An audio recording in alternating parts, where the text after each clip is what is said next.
You're listening to the Voice of Russia from London.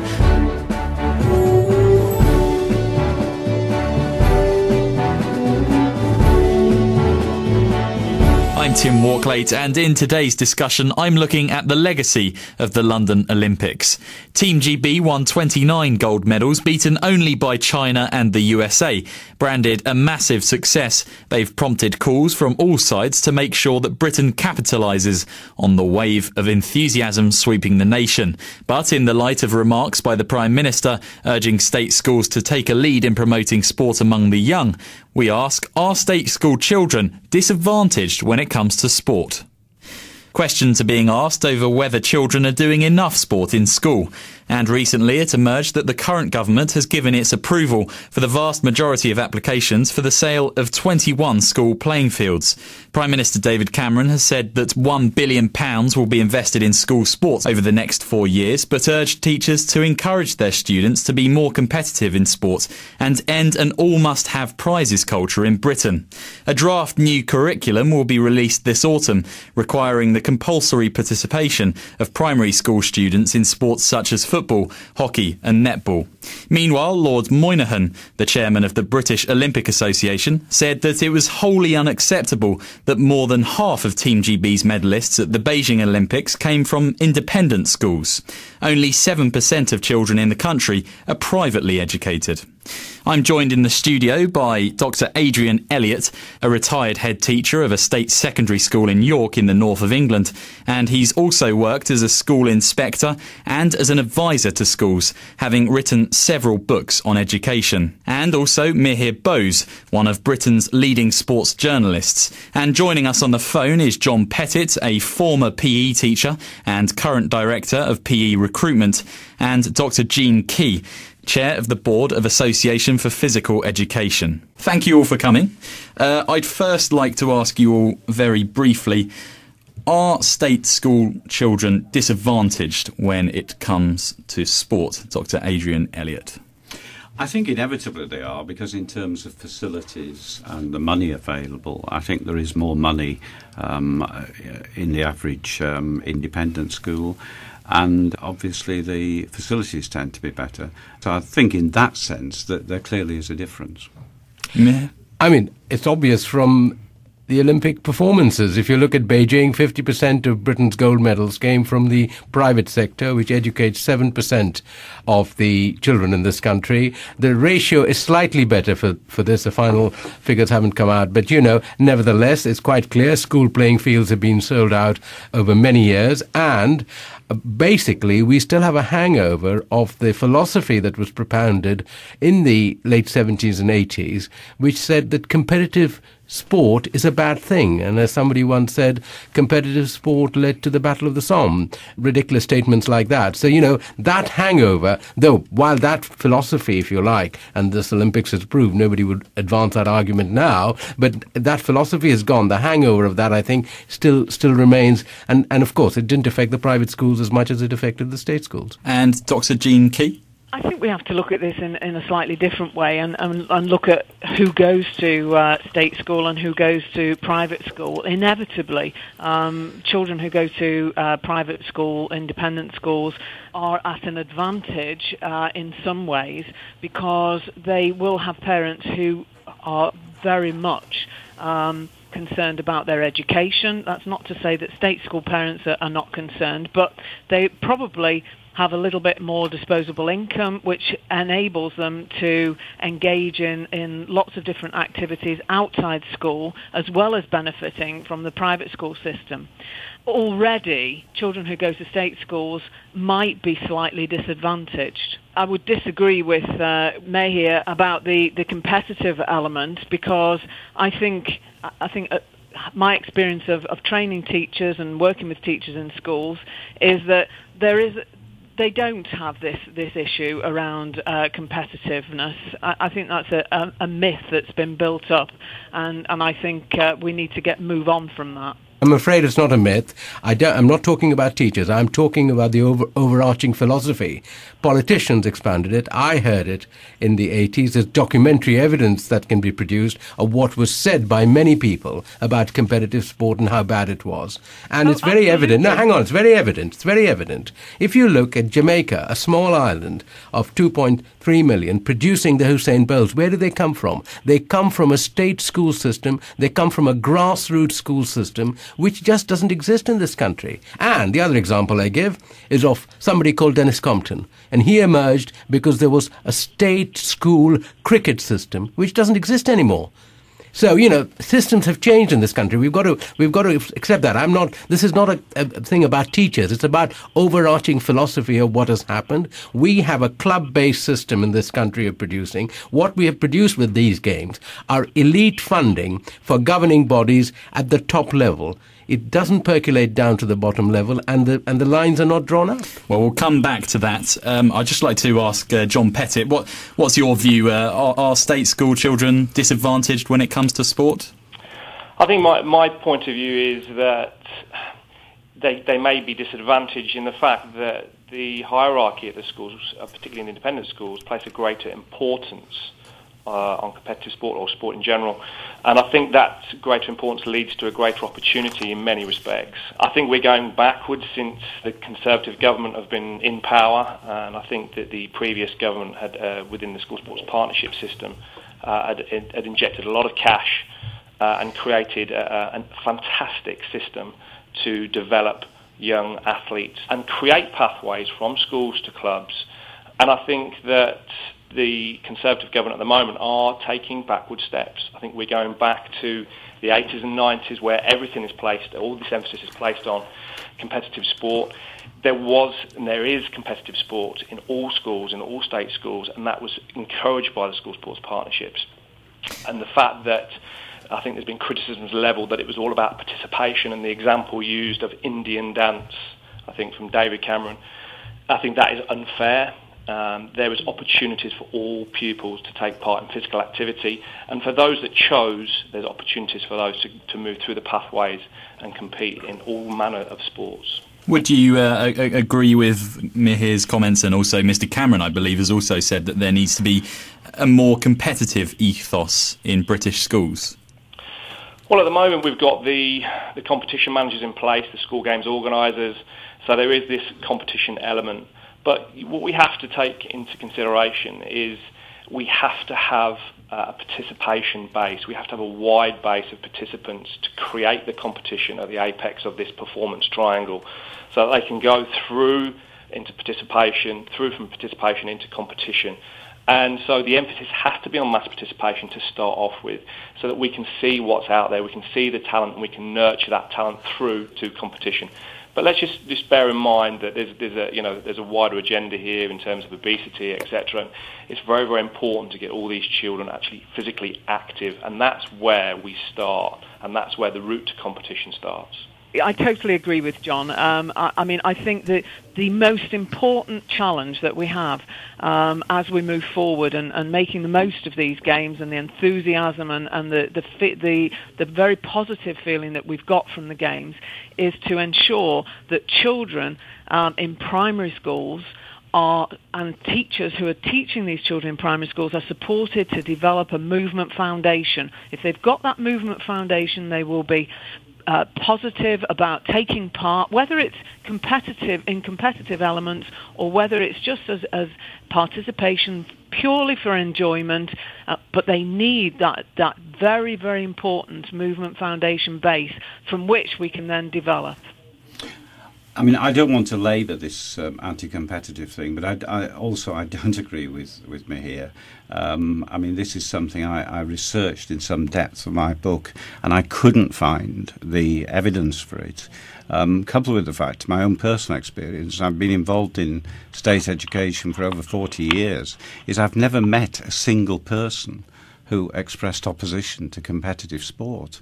I've met some people who thought that perhaps there was too much emphasis on it as opposed to widening the participation, too much emphasis on the first 15 in the school and perhaps ignoring the rest. But in terms of an anti-competitive competitive ideology. I've just never met it. But I do agree with what both the other speakers were saying, is that we are talking actually about two different things here. We're talking about the elite athletes, obviously people reaching for gold medals, and then there's the issue of getting as many children involved in playing sport. But I think just one point I would make, figures from the Department of Culture, Media and Sport from last year show that 85% of 10-year-olds and 96% of 15-year-olds were playing sport regularly. Obviously, the vast majority of that is through school. But I think here there is an issue as to how many 20, 21-year-olds are continuing. And that is a key question.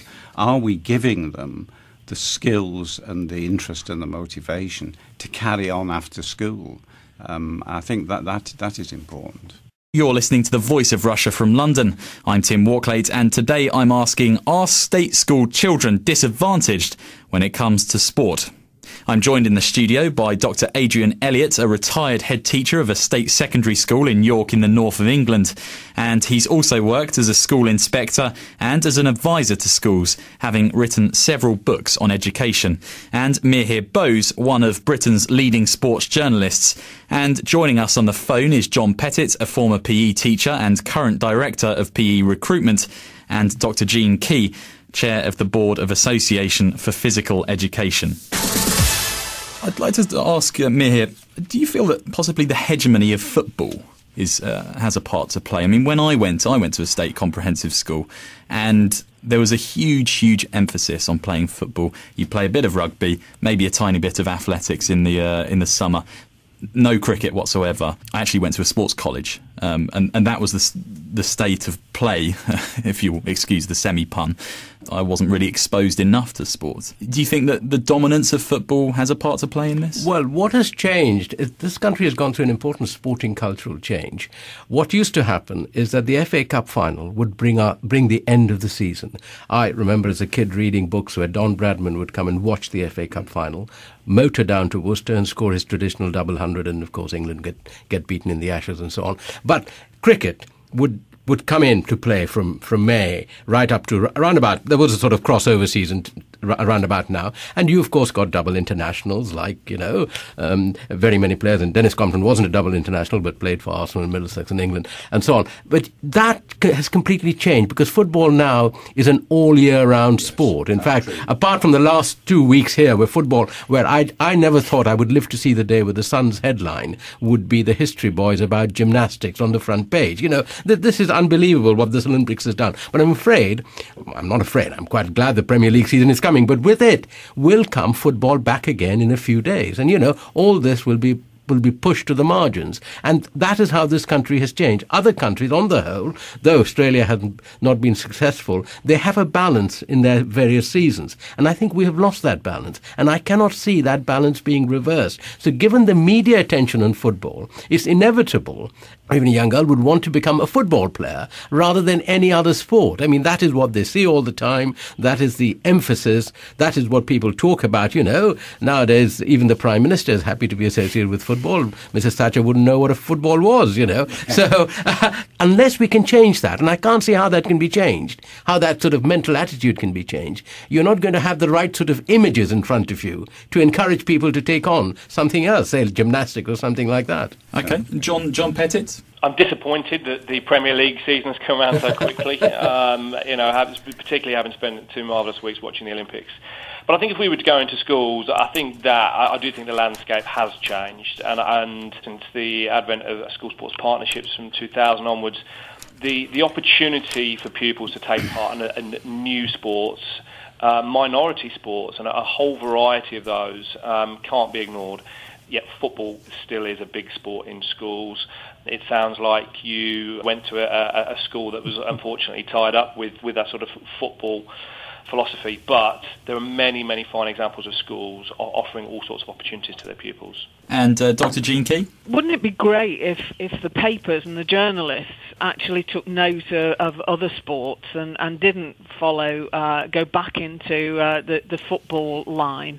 Because we've been talking about this, particularly with girls in schools, for a long time. They don't see role models in the papers.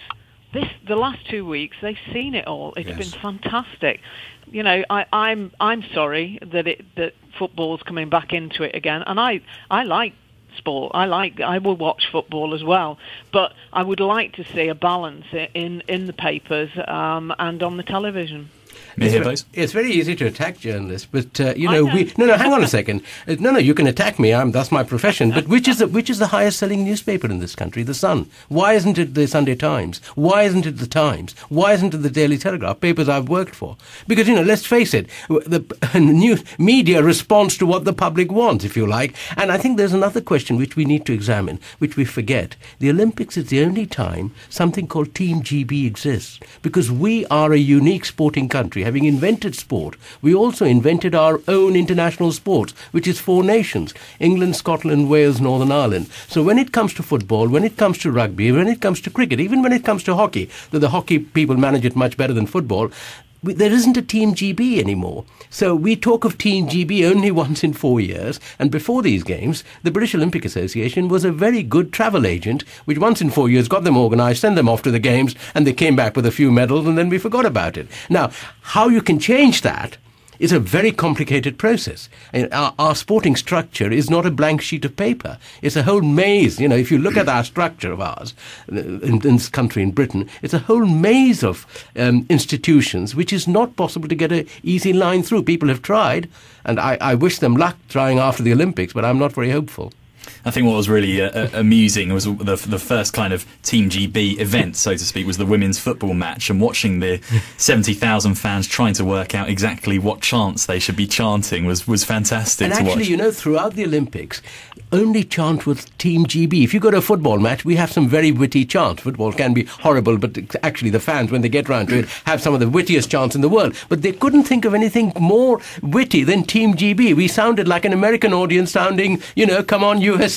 There wasn't any of that English wit or British wit coming through. Dr. Adrian Elliott, there's been all sorts of numbers of... Boris Johnson, the London mayor, has said, it should be 2 hours of sport every single day. There have been, suggestions of bringing back 2 hours a week, after school clubs, lunchtime hours of sport. What would you suggest? What do you think is an adequate amount of sport that a child should be doing? I wondered if the comment by Boris Johnson was almost a mistake. 2 hours a day within a day school, 10 hours a week, as long as you've got the national curriculum. And in the case of my own school, and I think this would apply to many others, we simply wouldn't have the facilities. It would mean something like 300 or 400 pupils doing sport at the same time.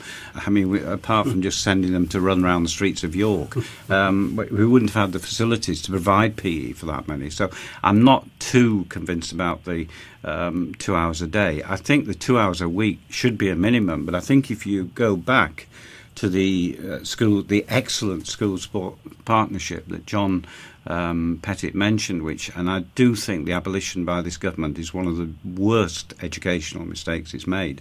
It's made a few. I think if you look at that, it was never intended that would be a maximum, as David Cameron seemed to suggest. That was a minimum in curriculum time, with the assumption that there would be extracurricular time on top of that. And I also wonder, linking in with some of David Cameron's comments about bringing competitive team games into primary schools, whether one's thought that the issues have been thought out there about the number of children in some of the smaller primary schools. I'm the governor of a primary school with a total of 43 children. That's between 5 and 11. Imagine working out team sports for them. So there are issues there. But I think the 2 hours a week was meant to be a minimum in school time, and then extracurricular on top of that. Yeah.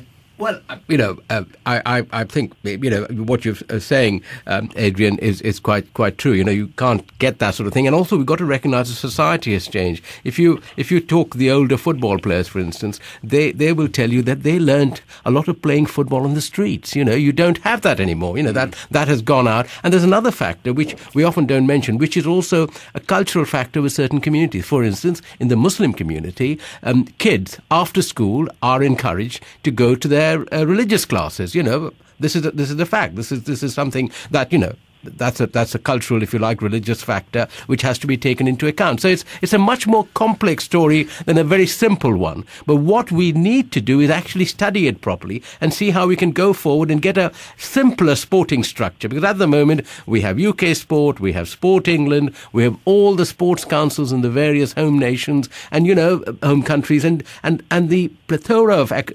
organisations mean everybody has a vested interest in doing a little bit.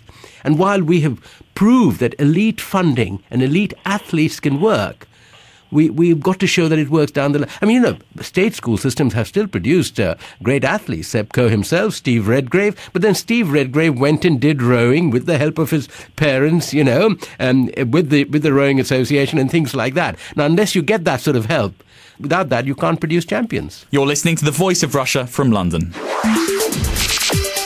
Dr. Jean Key, there's often you'll see on the streets after school, or even during lunchtime, if you're near a school, there are the kids sort of loitering around, not having a lot to do. Do you think that lunchtime and after school clubs are the way to go with this sort of thing? Not necessarily. I think the most important thing that the government could do would be to reinstate the 2 hours minimum. I agree with Adrian there. I think that the next most important thing is to really help the sports clubs to work with schools to build and support the opportunities available for children. What a lot of schools have done now is cut down the lunch times, the amount of time at lunchtime. So they don't get lunchtime clubs really in most schools now, which means that they often will finish early. And then there are all sorts of demands on the children then, and on the teachers. I think earlier on somebody else mentioned this. There are lots of demands on the teachers. So I think one of the most important things really is to get that synergy between school and physical education and the education part, and then linking with the clubs and organisations and local communities that can actually provide opportunities for these children in sport. John Pettit, you're a former PE teacher. Now, Jeremy Hunt said sometime last week that there's often with teachers there's an element of luck, with some kids getting an inspirational teacher. Is it often just down to chance? Well, I'd like to think that the majority of PE teachers working in the system are inspirational. There has to be an element of luck and chance there, I suppose. I did think I took an objection to some of the comments of David Cameron last week when he, I think, openly criticised teachers. And in our experience, the teachers out there, the current crop of PE teachers are extremely committed. They want to run extracurricular programs. They want to develop future athletes and future stars. For me, as an ex-PE teacher, when I was teaching, it was one of the most enjoyable parts of my job was the out-of-school hours activity and running clubs and competitions. And that's not just for elite sportsmen and women. That was for everyone, participation clubs as well as school teams, etc. The biggest concern that I have is the cutting of teacher trainer numbers, the decrease in school budgets, which have led to schools having to take on cover supervisors. And if, for example, a PE teacher is away or ill, the pupils will often go either to a classroom or they'll have an unqualified teacher instructing them during a lesson. So it's putting the emphasis on the quality of the teaching, whether that's inside the curriculum, and I agree with Jean and with Adrian that it has to be a minimum of 2 hours a week, and we were working towards that 5-hour offer during the School Sports Partnerships. We're offering 5 hours of quality activity inside and outside of the curriculum. But ultimately, any offer is only going to be as good as the teacher that's offering it. Mihir, is it just down to more investment is needed? No, I think it's what is needed is a strategic planning system.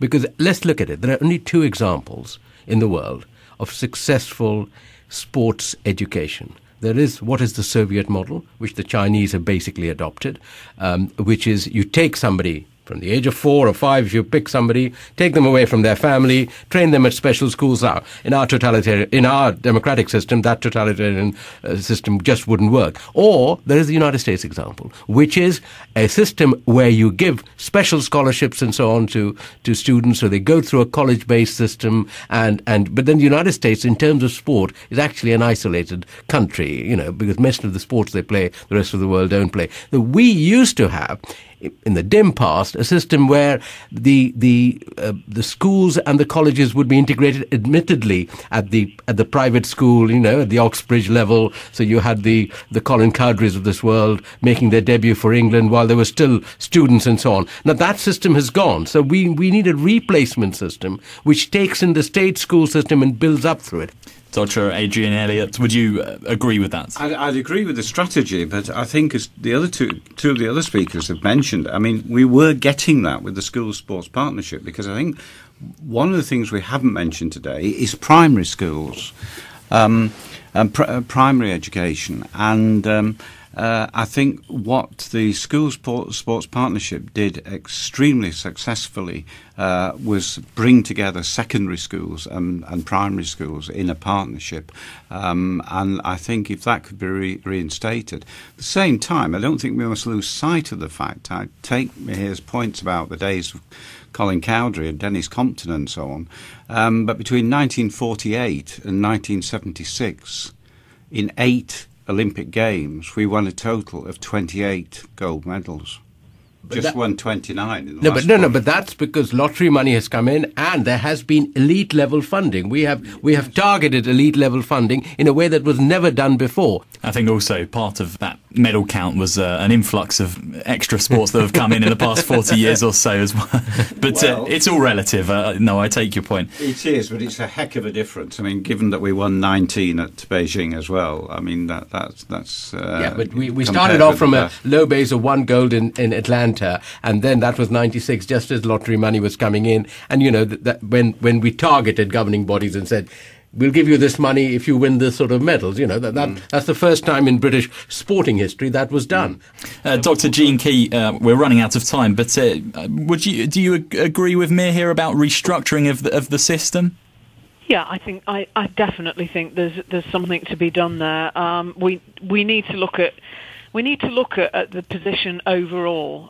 We can't ignore I've already said this once, the very basics, and somehow that needs to be linked in with provision that's not just in school. So education, sport, leisure, the whole thing needs to be looked at properly, and investment in grassroots physical education, making sure that we have the right teachers, the right coaches, the right volunteers who are involved with children right across the board.